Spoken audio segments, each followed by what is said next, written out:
रातों रात academic details कैसे चेंज हुआ है. There are so many unregistered voters जिसको वोट मारने का इतना मन है, बट रजिस्टर्ड टाइमिंग इतना कम देने के कारण वो लोग को वोट भी मारने नहीं मिल रहे. हम लोग 3-4 दिन से रुक रहे वोटिंग करने के लिए. कल भी रुक रहा था, देखा तो रात का 1 बजे हम लोग को पता चला कि वो लोग बन गया. We're also forming a different Arunachal Students Union Delhi, headquartered in Arunachal Bhavan and Arunachal House. Hello everyone, my name is Victoria Neri, and today we are here to point out a few instances that was unfair, biased, and that showed lack of transparency in the whole election procedure. So I was a presidential candidate for this election, but कहीं ना कहीं हमको लगता है कि बहुत सारे injustices हुआ है हमारे साथ. So the question directly goes to the election committee after all. सबसे पहले I would like to question the election committee on the basis of the declaration of the result. आपने किस माध्यम से मुझे आपने invalid declare किया है? The reason आप जो दिया है हमें, the reason was disqualified on the grounds of Part 8, Article 18, G and K subclause. सबसे पहले I would like to clear out the point being Article 18 subclause G को I would like to clear out. Subclause G says that the candidate must procure an NOC from the president of ASUD. The thing is, यहाँ पे क्या होता है ना, NOC we try to procure from the president, but president खुद Mr. लिखा आकाश वो अरुणाचल में होते हुए अभी किसी के calls and किसी के messages respond नहीं कर रहा. And I don't know why is he being like that.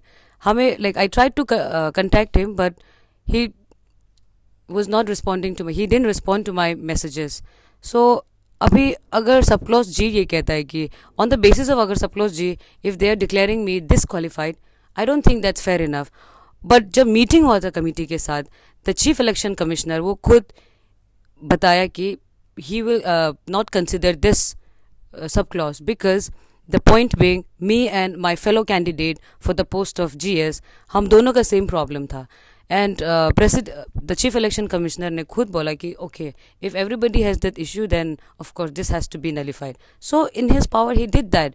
So I don't think G के grounds में sub clause G के grounds में declare करना disqualification करना, I don't think that's fair. The second point I would like to point out is about Article 18 subclause K, which says that the candidate for the post of president they should have at least the experience of one tenure in ASUD or minimum of 1 year experience in ASUD.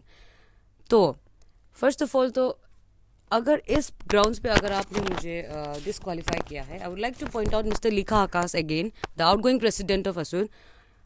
आप कैसे president बना है आज के date में? पहले बात आपके पास भी experience नहीं था. How did you become the president of ASUD? और अगर ये bylaw के हिसाब से if you are abiding the bylaw today at this moment जो election जो हुआ है आप अगर abide कर रहा है bylaw को, then you should have abided at the moment when you were becoming the president of ASUD. And आपके पास भी experience नहीं हो कि आप आया है आज के डेट में, कोई नहीं, it's okay. I'm not saying that I don't have experience. I had experience and I also submitted the documents that was needed. So I had submitted the documents to the committee, but then उसको भी उन्होंने disqualify किया on the grounds of I don't know. Reason क्या था? Reason भी नहीं बताया. Result was declared yesterday at 12:30 AM. So क्या कोई वो टाइम होता है कि आप रिजल्ट डिक्लेयर करने का? And the way it was published, the way the result was published was also very informal. वो अपना रिजल्ट वो हमें एक मीटिंग बिठा सकता था, हमें रीज़न दे सकता था, the रीज़न दे सकता था on the grounds of what were we like disqualified, how were we disqualified. वो कोई मीटिंग नहीं बिठाया, कोई हमें explanation नहीं दिया है. The only thing they did was they released a notice, a circular via WhatsApp. So do you think it's fair? I don't think it's fair.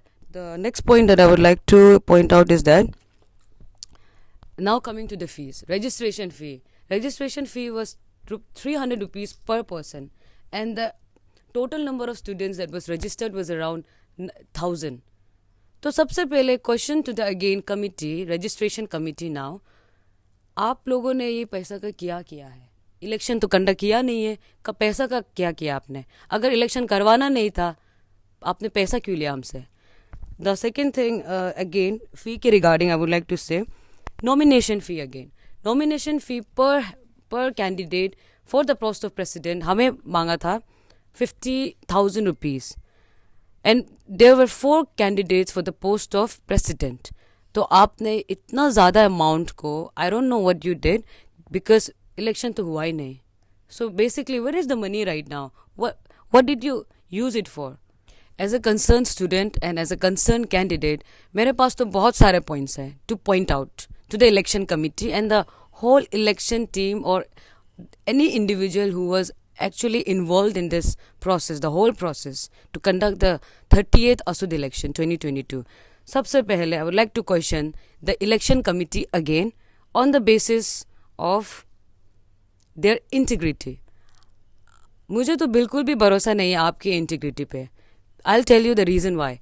Because the power the president had, उनका पास sole power होता है to appoint the committee members to conduct this election. ठीक है, तो अभी ऐसा देखा जाता है तो सबसे पहले तो we should start with the election chairman basically. Election chairman Mr. Gora Anthony is a very good friend of Mr. Lika Akash and Mr. Byabang Tulon, the unopposed declared president.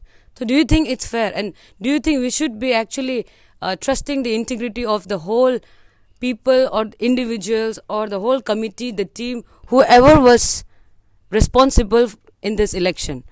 तो starting with the election chairman again mister गोरा Anthony, आपके पास तो इतने सारे power था, basically आप ही के पास पावर था to appoint the registration committee, to appoint the election committee, and of course mister election chairman, he was the sole person who was involved in the making of the bylaw, the constitution of Arunachal Students Union Delhi, जिसके माध्यम से आज हमें and और कोई है candidate जिसको invalid declare किया गया, जिसको डिसक्वालीफाई किया गया है on the basis of those points that I have already mentioned.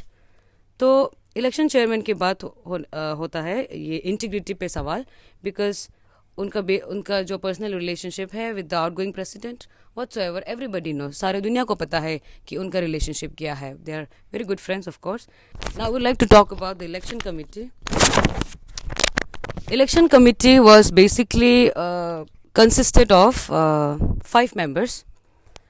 Okay, the election chairman, the chief election chairman ko to I wouldn't like to say, because the result that was declared and the final notices that were circulated in the WhatsApp group, उसमें कोई भी notices and circular में उनका sign नहीं था.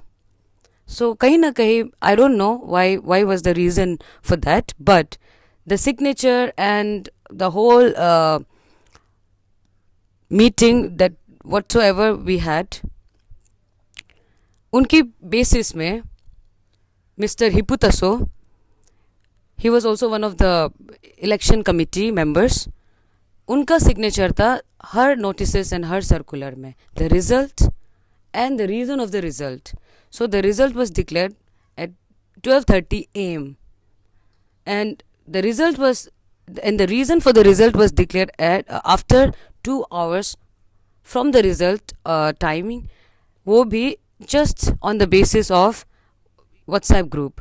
Do you think it's fair? Do you think this is how a result is declared? इतना बड़ा election चल रहा है अभी असूद, वो भी आप सेंट्रल दिल्ली में आके, अरुणाचल से आके, you being the APSU delegates who are responsible to conduct this election in a way that should be biased, that should have been biased, unfair and a very transparent election, पर उसने किया नहीं है.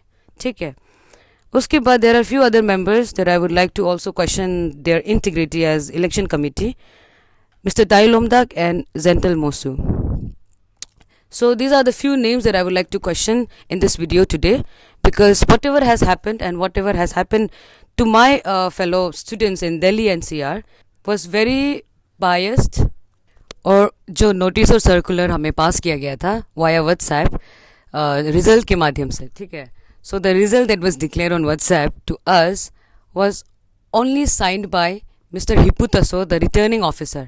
उसमें कोई सा भी नोटिस और सर्कुलर में ऐसा नहीं है जो जहाँ पे चीफ इलेक्शन कमिश्नर का साइन है. तो that is totally unacceptable. And why was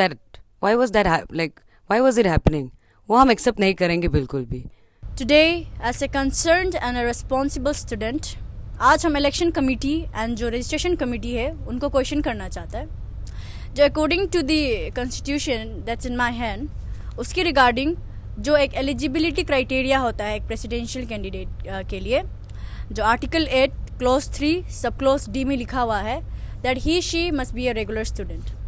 mister Byabang Tulon, presidential candidate असुद इलेक्शन 2022-24, उसका जो रजिस्ट्रेशन के दिन में जब उन्होंने रजिस्टर किया था वो एक लो स्टूडेंट के नाम पे रजिस्टर किया था.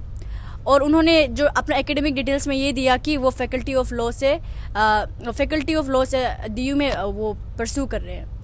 तो उसके बाद इसी बात को लेके जब हमने क्रॉस चेक किया एडमिन ऑफिस में, तो एडमिन ऑफिस से पता चलता है कि वो उस वक्त रेगुलर स्टूडेंट ही नहीं है. तो यही बात को लेते हुए रजिस्ट्रेशन के बाद हमने जब 21 और 22 सितंबर को जब क्लेमेंट ऑब्जेक्शन था तब हमने ऑब्जेक्ट किया. तो उस वक्त तो हमें कुछ इन्फॉर्मेशन नहीं दिया कि ये क्या है, मतलब आंसर्स भी नहीं दिया एक्चुअली रजिस्ट्रेशन कमेटी ने. तो बाद में जब नॉमिनेशन का दिन आता है तो उसके जस्ट 5 आवर्स पहले एक नया रजिस्ट्रेशन लिस्ट निकालता है और उसमें दिया गया है कि mister Byabang Tulon is pursuing MBA from global institute of Gurgaon. तो रातों रात एकेडमिक डिटेल्स कैसे चेंज हुआ है, सबसे पहले बात. एंड जब उस वक्त रजिस्ट्रेशन कमेटी, जब हमने क्लेमेंट ऑब्जेक्ट किया था, उस वक्त रजिस्ट्रेशन कमेटी का सोल ड्यूटी था कि वो मिस्टर ब्याबांग तुलोन को क्वेश्चन करे. इंस्टेड उन्होंने ये इलेक्शन डेट को एक्सटेंड कर दिया and they gave him enough time. There are so many unregistered voters जिसको वोट मारने का इतना मन है, बट रजिस्टर्ड टाइमिंग इतना कम देने के कारण वो लोग को वोट भी मारने नहीं मिल रहे. Then why is this special treatment given to mister Byabang Tulon? This is my question and my only concern. So I would like to question the registration committee and the election committee. Where is the transparency that you guys promised? आप लोगों ने बोला था कि आप election unbiased वे में and free and fair में conduct कराएंगे. Where is the transparency? Today with the students of Delhi NCR asks you. तो एज ए रेगुलर स्टूडेंट हम लोग 3-4 दिन से रुक रहे वोटिंग करने के लिए. कल भी रुक रहा था. देखा तो रात का 1 बजे हम लोग को पता चला कि वो लोग बन गया. तो अगर बन गया तो व्हाट्सएप में क्यों वायरल करा रहा है? व्हाट्सएप में क्यों हम लोग को इन्फॉर्म करता है?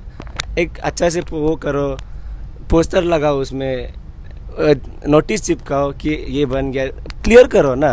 तो रिगार्डिंग जो व्हाट्सएप में जो नोटिस आया है तो उसको लेके हम लोग शौक में था. तो इसलिए हम लोग वो चीज़ को लेकर इलेक्शन कमेटी लोग को इंक्वायर कराएगा बोल के था.